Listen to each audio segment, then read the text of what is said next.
All right, now shifting focus back to New Delhi. Crown Prince Mohammed bin Salman is on his second state visit to India. He is in the Indian national capital. This visit follows the highly successful 2019 visit of Prime Minister Narendra Modi to Saudi Arabia, during which the two countries established the Strategic Partnership Council. Here's all you need to know about the India-Saudi ties and the rapidly evolving global dynamics regarding geopolitical stances. Now, in New Delhi, the Crown Prince received a ceremonial reception and will meet has met President Draupadi Murmu and will have a one-to-one with her in the evening. Mohammed bin Salman and Narendra Modi are focusing on political security, defense, economic, cultural and people-to-people ties. PM Modi and MBS, as he's known, Mohammed bin Salman, also co-chaired the first leaders meeting of the Strategic Partnership Council. India and Saudi Arabia have historically close and friendly relations with extensive people-to-people contacts. The trade between both countries reached all-time high of $52.75 billion in the financial year 2022-23. Both countries also have a strong partnership in the area of energy. There is a vibrant Indian community of around 2.4 million people in Saudi Arabia. The United States, Saudi Arabia, the European Union, the United Arab Emirates and others launched a major trade plan on the sidelines of the Group of 20 summit in New Delhi. The announcement was made on day one of the summit itself, and definitely it made China rather jittery. It marks an ambitious attempt to create a modern-day spice route which links Europe, West Asia and India, which is definitely expected to boost trade ties with potentially wide-ranging geopolitical implications. Now, the economic corridor is an initiative to link railways, ports, electricity and data networks and hydrogen pipelines as well. One proposed project would link railway and port facilities across West Asia, including the United Arab Emirates, Saudi Arabia, Jordan and Israel, potentially speeding trade between India and Europe by up to 40%. Now, a shipping container that today travels from Mumbai through the Suez Canal to Europe could in the future go by rail from Dubai to Haifa in Israel and on to Europe from there, saving both money and time. Biden's administration is actively prodding Riyadh, a major oil producer and security partner for the US, to normalize ties with Israel after decades of conflict and closed borders. Saudi Arabia has never officially recognized Israel as well. All the projects could also help oil-soaked West Asian states wean their economies off dependence on fossil fuels. Importantly, the plan could be a significant response to China's so-called Belt and Road Initiative. The project spread Chinese influence, investments and commerce across Europe, Africa, Asia and Latin America.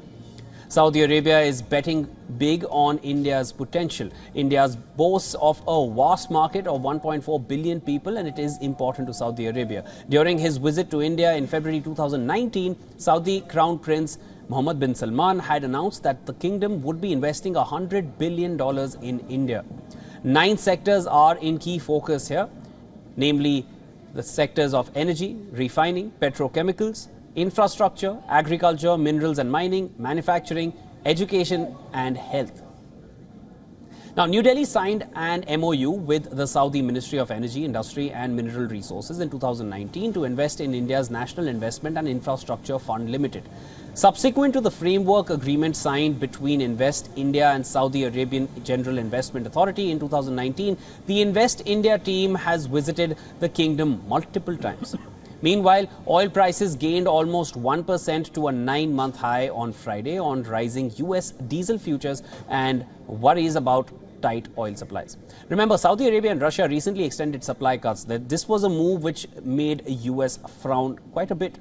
Last but not the least, Riyadh is going all out to move away from oil profits. The Vision 2030 plan includes Aramco shares sale, focus on sovereign wealth fund, a new visa system and economic diversification.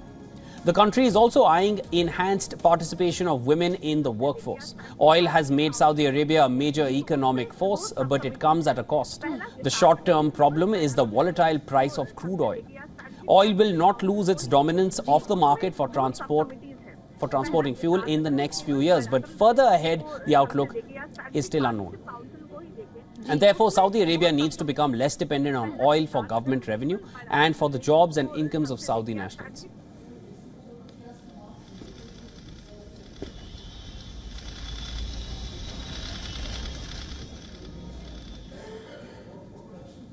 All right, joining us live now is our principal diplomatic correspondent, Siddhant Sibal. He obviously is tracking all the developments coming in. Siddhant, now we spoke earlier in the day as well. There was, we're still expecting more updates to come in.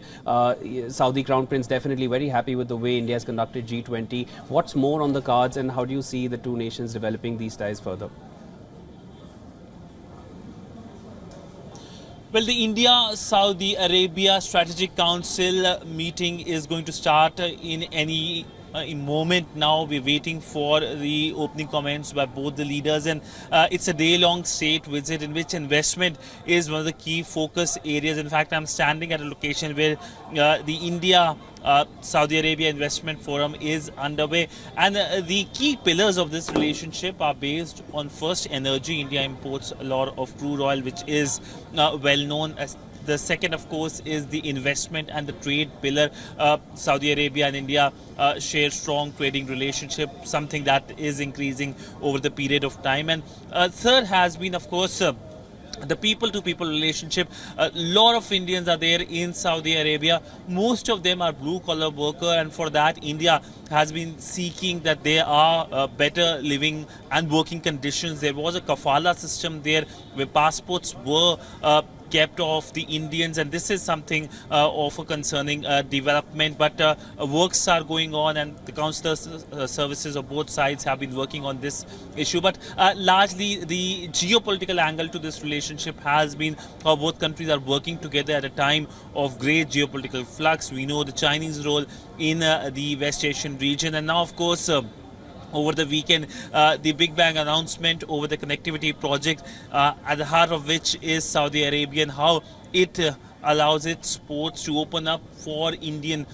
goods and goods to India via their ports is something that will be bringing prosperity to the region, and of course something that is much needed at a time when the world is still recovering from the crisis created by the COVID pandemic and the ongoing crisis of the Ukraine conflict.